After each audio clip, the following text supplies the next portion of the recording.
Ce programme est déconseillé aux moins de 12 ans.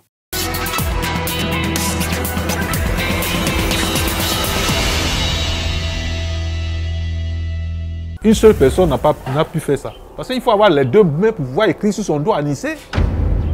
Il y a des fois, pas seul, il faut rire. Alors je dis que vraiment Anissé est touché.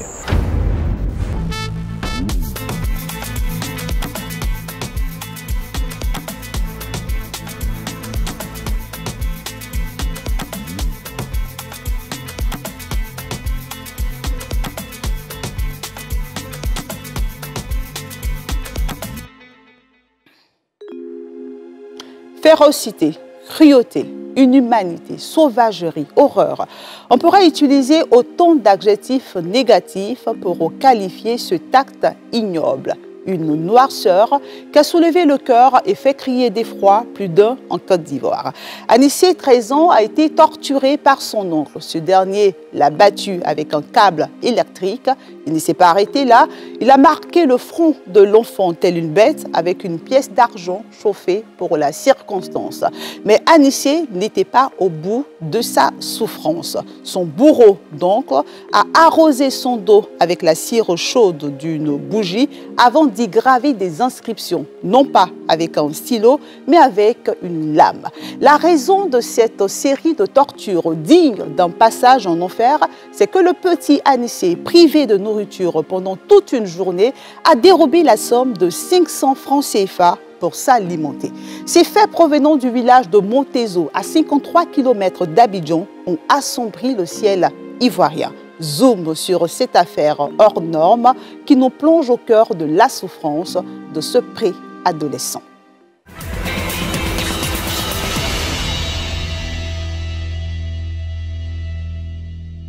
Aoutoué, 24 km d'Abidjan, Franck Herman, 25 ans, et Yvonne, 21 ans, s'embourbent dans une relation fugace dont le fruit sera le petit Anissé. Les yeux d'Yvonne rivés sur Abidjan où elle suit une formation de pompier civil, Franck Herman, surchargé par son métier de chauffeur de taxi VTC dans la capitale économique ivoirienne, le couple abandonne son rejetant dans la grande famille au village, d'abord chez leur oncle, Nyango, puis l'oncle, Assa. Le petit Anissé, c'est notre petit-fils direct. Il était dans notre maison depuis sa naissance avec sa maman jusqu'en classe de CP1. Mais il était insupportable. Quand il était ici, on ne sait pas comment il s'arrangeait, mais il rentrait dans la cuisine, fermait, mangeait toute la nourriture et déféquait dans les assiettes. Un jour, il est entré dans la boutique du village et il a volé une bouteille de sucrerie. Le boutiquier l'a enfermé pendant 3 jours. Et les choses se gâtent davantage pour le petit Anissé lorsque la relation entre son père et sa mère s'estompe. Alors qu'il est en classe de CE2, son père le retire de chez l'oncle Nyango pour le confier à son oncle Assa, qui a plusieurs enfants sous sa tutelle. Présentement, j'adopte 8 enfants qui sont dans ma main ici. Anissé, il y a des fois, il peut prendre des jetons. Après avoir récupéré ces jetons, il me signale que j'ai pris tel argent. Par ailleurs, les résultats scolaires d'Anissé, 13 ans, en classe de CM2, ne sont point rassurants.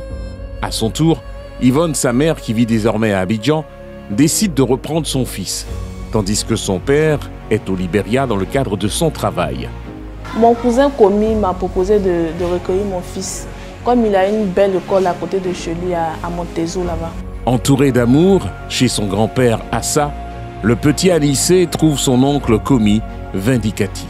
Il se comportait mal. Il y a des fois, il ne me donne pas de nourriture. Je ne me sentais pas bien, ce tonton Komi. Ces privations régulières de nourriture seront justifiées plus tard par les troubles comportementaux du petit Anissé. Une lente agonie qui connaîtra un pic le dimanche 24 novembre 2024. Dimanche, il était parti à l'église et puis il n'avait pas de bonne nourriture. Maintenant, moi, j'avais faim. Je suis parti, voici la table, s'il y a l'argent. Donc, il a pris 1000 francs par là, acheter une nourriture.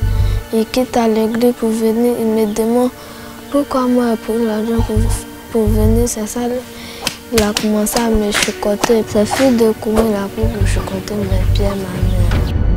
La sanction prend une autre tournure dans la nuit du mardi 26 novembre 2024, lorsque la femme de l'oncle Komi soutient avoir perdu la somme de 50 000 francs.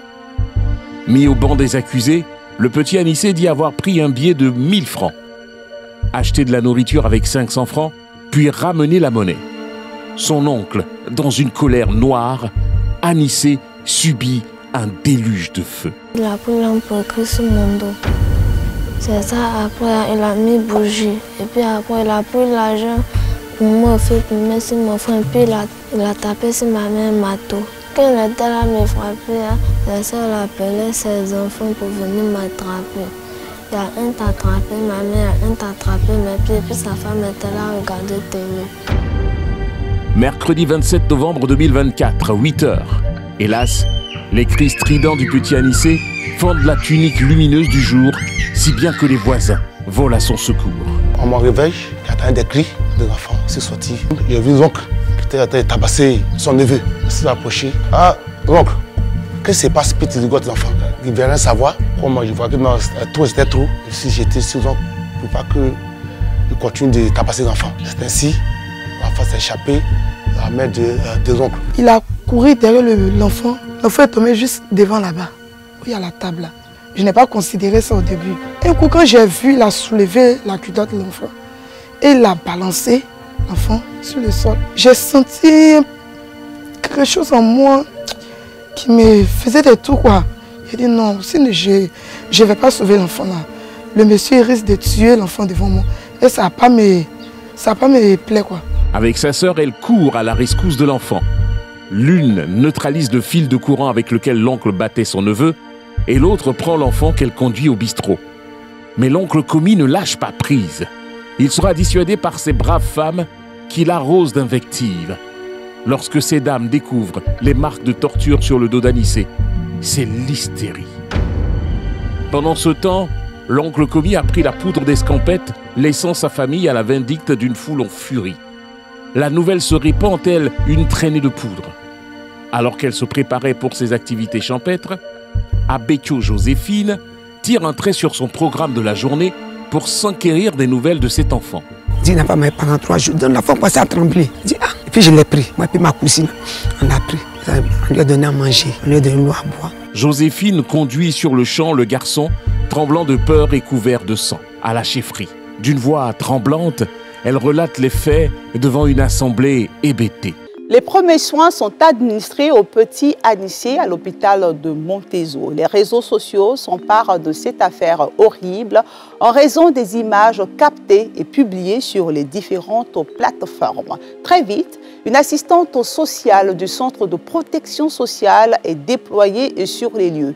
Coïncidence au coup du destin, Franck Herman, le père d'Anissé, est à Montezo dans le cadre du travail. Son étonnement est grand. Il tombe des nues. Il était amoché vraiment. En tout cas, il était mal au point. En tout cas, ça m'a fait mal. J'ai coulé les larmes pour ça. Quant à l'oncle commis, sa cavale sera de courte durée. Retranché dans cette église, il sera tracé puis cueilli vers 22 h par la police locale. Au commissariat d'Alépé, il pique une crise qui en dit long sur son acte odieux. Notre neveu a une maladie. Il pique des crises. Cette année, il a failli partir. Si les gens ne savent pas cela, là où il est, ce n'est pas bon. Impassible à son réveil à l'hôpital d'Alépé, l'oncle commis, qui n'a aucun remords, assume l'entièreté de son acte.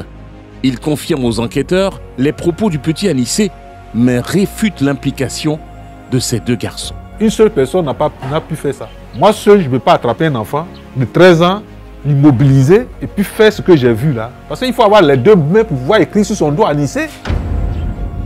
Il y a plusieurs tortures que nous on a constatées. Qui a fait réellement? Qui sont ceux qui ont fait ça? De retour chez son grand-père, Assa, le petit Anissé passe par un florilège d'émotions. Les yeux boursouflés, le corps presque momifié. Il vit tout de même un moment d'extase absolue, de délire sucré. Une forme de lévitation irrationnelle avec les siens. Quand Anissé est arrivé, il était tout blessé. Il avait les bras enflés parce qu'on avait tapé ses phalanges au marteau, les 10 phalanges. Après ça, il a laissé tout le monde. Il a sauté sur son grand-père, mais il ne pouvait pas le serrer. Également dépassé par l'attitude de son cousin, la mère d'Anissé regagne le village illico presto, tout en larmes. Sa réaction, ça lui a fait mal effectivement pour ce qui est arrivé parce que, bon, c'est-à-dire elle a pris une décision et sans nous aviser. Voilà, maintenant ce qui est arrivé, c'est sa faute. Si l'enfant était ici, tout ça n'allait pas arriver. Donc elle se sent coupable de ça. Elle pleurait, elle dit tonton, vraiment, je ne sais pas comment pitié, mais déjà, sur ton visage, vraiment, la honte. Non, c'est pas la honte, mais l'enfant est en train de mourir. Je te dis que l'enfant est avec moi ici. Tu ne venais même pas me dire quoi que ce soit, même pas un grain de riz. Il faut dire un pot d'attiqué de 100 francs. Carrément, tu viens prendre l'enfant. Mais pourquoi? Voilà la récompense maintenant. Un vent d'espoir souffle pour le petit Anissé et les siens. Mais la suite est loin d'être un lent fleuve tranquille. C'est sans compter sur le traumatisme du garçon, encore moins sur un conflit larvé au sein de la grande famille, car l'oncle commis est condamné depuis le lundi 9 décembre 2024 à 5 ans de prison, suivi d'une amende de 3 millions de francs CFA. Il y a des fois, il est là et puis il parle seul. Il est là, il regarde des regards bizarres, et puis il sourit, des fois il rit. Alors je dis que vraiment Anissé est touché. La situation est très délicate. Je ne sais pas ce que mon fils a fait. Mais nous sommes une grande famille. On pourrait plus régler cela à l'amiable en famille. Mais le père de l'enfant a porté plainte. C'est sa plainte qui a déclenché tout. Aujourd'hui, il dit qu'il a un fils. Pourtant, il ne savait même pas où était son fils. C'est mon fils commis qui a payé l'école d'Anissé.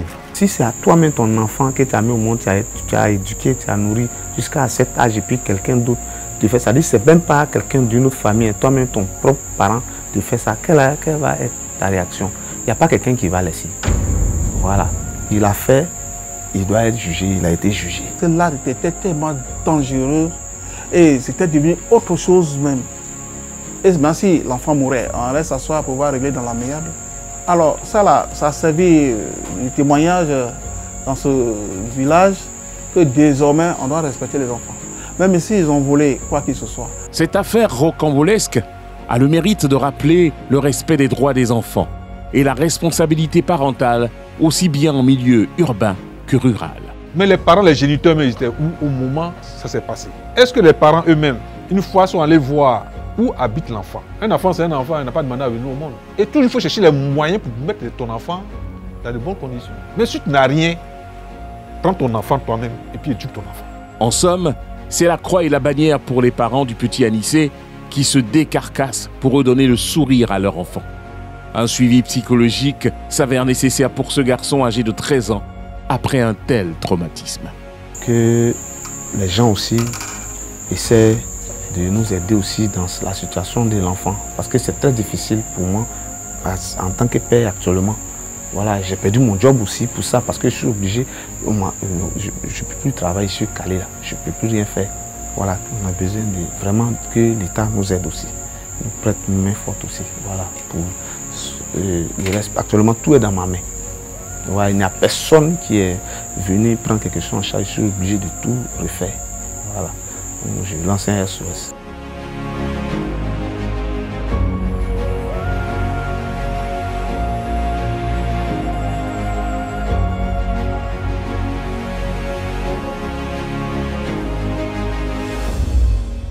Les parents du petit Anissé tentent d'ouvrir une nouvelle page pour le petit miraculé.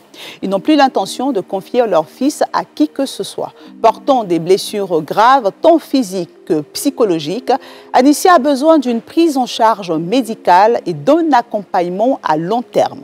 À Aoutoué, la grande famille de la victime Anissé, déchirée et divisée par cette affaire douloureuse, parviendra-t-elle à se ressouder? Personne ne peut y répondre avec certitude. Les enfants sont une richesse, un cadeau. Il appartient aux parents de les aimer et non de les torturer, même dans les pires moments de colère, car, comme le dit l'adage, un enfant, c'est l'amour qui prend vie. Bonsoir.